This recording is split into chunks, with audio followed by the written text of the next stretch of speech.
Am Gleis 9. Erinnert mich so ein bisschen an die Harry Potter Filme. In Frankfurt wurde ein Mann hinterhältig in den. Es ist wirklich dramatisch, was in Deutschland aktuell abgeht.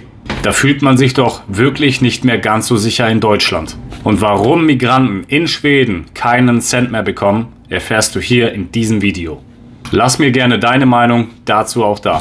Herzlich willkommen zu diesem neuen Video. Hier ist wieder dein Markus aus Alanya. Ich hoffe, dir und deiner Familie geht es gut. Ich wünsche dir viel Spaß mit dem Video. Beide Männer, also Täter und Opfer, sollen türkische Staatsangehörige sein. Ein Zeuge berichtet. Demnach ereignete sich die Tat am Dienstagabend gegen 21 Uhr am Bahnsteig von Gleis 9, mitten im Hauptbahnhof der hessischen Großstadt.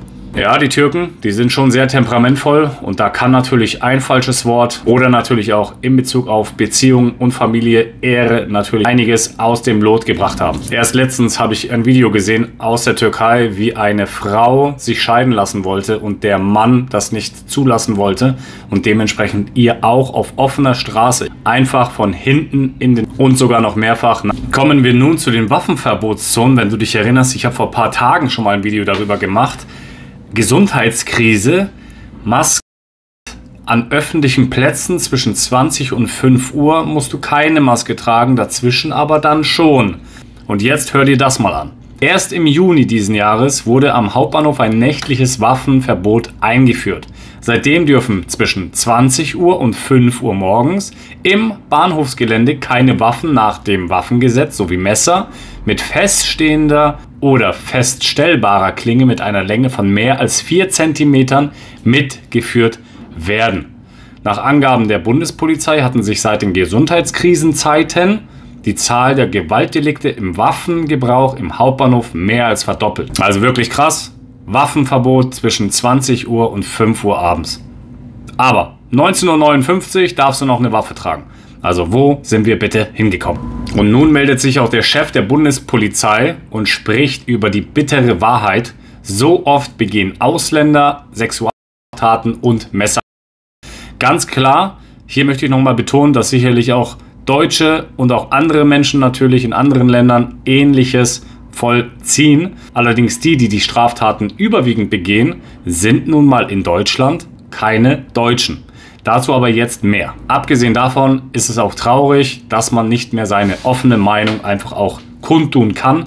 Und jeder Bundesbeamte, jeder Soldat, jeder Mensch, der so ein bisschen auch vielleicht für den Staat arbeitet und eine andere Meinung dann hat als sein Arbeitgeber, der muss natürlich damit Konsequenzen rechnen. Und deswegen trauen sich auch viele Menschen einfach nicht mehr das auszusprechen, was sie denken. Und das ist natürlich wirklich schade. Das erinnert mich wieder mal an das Buch 1984. Der Chef der Bundespolizei sagt, die Migration nach Deutschland hat eine Explosion der Kriminalität ausgelöst. Gerade bei Gewaltdelikten, Messerwaffen und Straftaten. Als erster Behördenleiter spricht nun der Chef der Bundespolizei, Dr. Dieter Roman, die harte Wahrheit aus und erklärt anschaulich, wie häufig Nicht-Deutsche die Tatverdächtigen sind. 2023 haben wir leider auch den höchsten Wert an Gewalt mit Messern verzeichnen müssen, sagte Roman.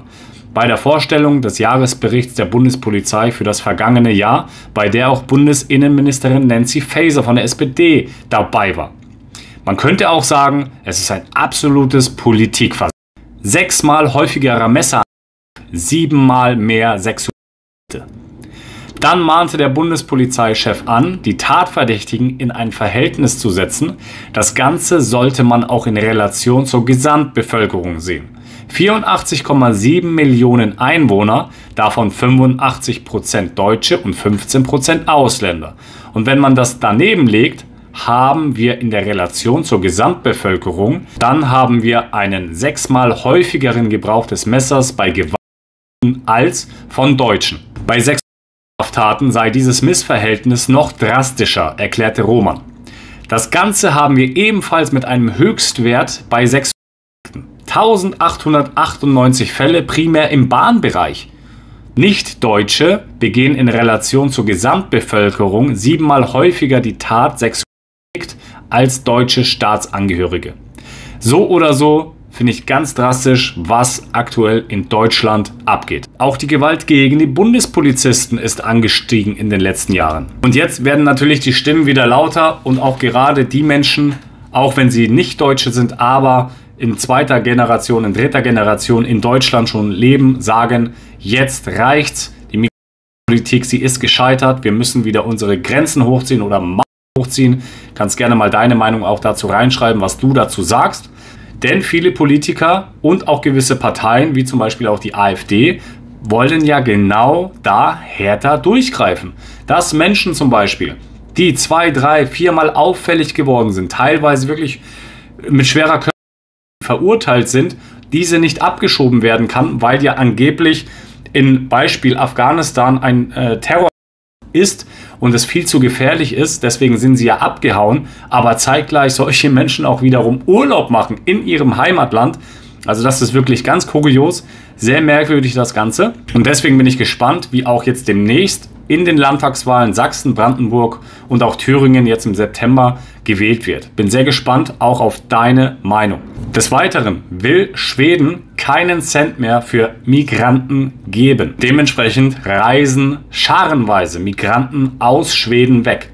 Wohin? Kann man sich dann vielleicht auch wieder denken. Denn in Schweden wurde nach 2015 die Migrationspolitik verschärft. Und erstmals dieses Jahr, seit über 50 Jahren, verzeichnet das Land mehr Auswanderer als Einwanderer. Und der Grund deren Politik: Schweden vollzog eine radikale Kehrtwende in seiner Migrationspolitik. Der Grund war die enorme Belastung durch den Zustrom von 80.000 Asylsuchenden innerhalb weniger Monate. Die Situation in den großen Städten wie Malmö oder auch Stockholm verschärfte sich, als Kriminalität und Parallelgesellschaften in den Migrantenvierteln zunahmen. Die Regierung sah sich gezwungen, Maßnahmen zu ergreifen, die den Zugang zum Land erheblich erschweren.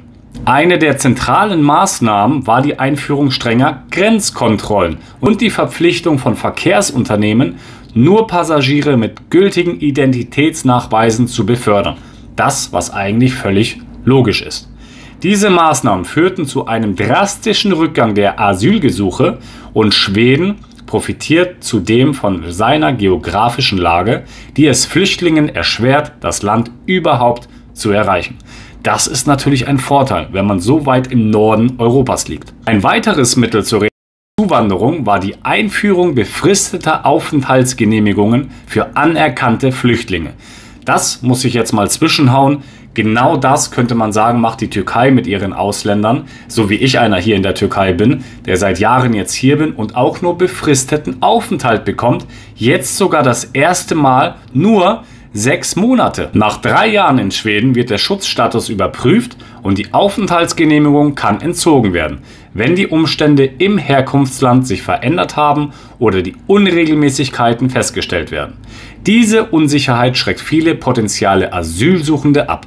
Das wiederum ist auch ein Grund, warum vielleicht viele Menschen die Türkei als sicheres, zuverlässiges Auswanderungsland aktuell nicht so sehen, aufgrund der ausländerunfreundlichen Politik.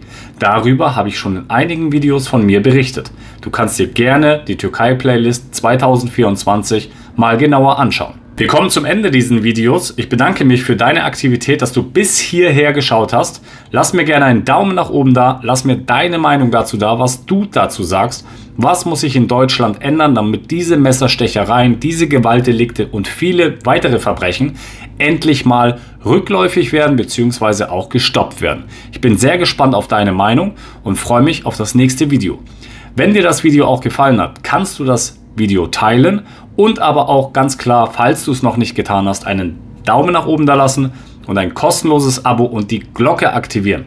Des Weiteren, für eine direkte Unterstützung für diesen Kanal kannst du dir einige Links in der Videobeschreibung einfach mal anschauen und da freue ich mich auf dein Feedback. Beste Grüße aus Alanya, dein Markus.